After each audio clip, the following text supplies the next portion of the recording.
Maratha आरक्षणासाठीच्या curative याचिकेवर आज supreme कोर्टात महत्त्वाची सुनावणी। आरक्षणासाठी कोर्ट आणि रस्त्यावरचा लढा सुरूच। भाजपचं जागा वाटपाचं सूत्र शिंदेंना अमान्य असल्याची माहिती। भाजप 160, शिंदेंची शिवसेना आणि अजितदादांना 64 जागांचा प्रस्ताव। लोकसभेतील स्ट्राइक रेटचा दाखला देत शिंदेंकडून जास्त जागांची मागणी। जागा वाटपावरून महायुतीची डोकेदुखी आणखी वाढण्याची शक्यता। विधानसभेच्या 20 जागांवर अजितदादांची राष्ट्रवादी आणि भाजपचे उमेदवार समोरासमोर येण्याची शक्यता।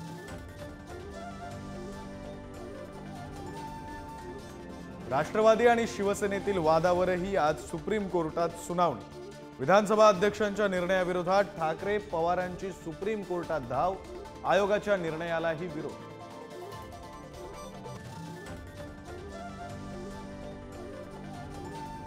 नागपुरातील ऑडी कार अपघात प्रकरणात सुषमा अंधारे सीताबर्डी पोलिसांच्या भेटीला।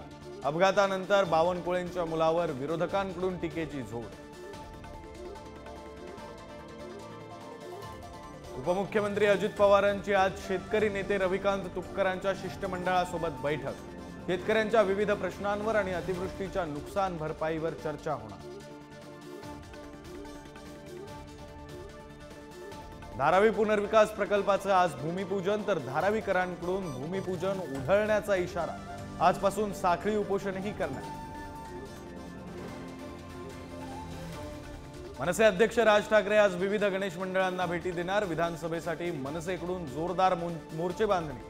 स्वबळाचा नारा देत मनसे मैदानात। गौराईच्या आगमनाचा घरोघरी उत्साह। आज गौराईला पुरणपोळीचा नैवेद्य।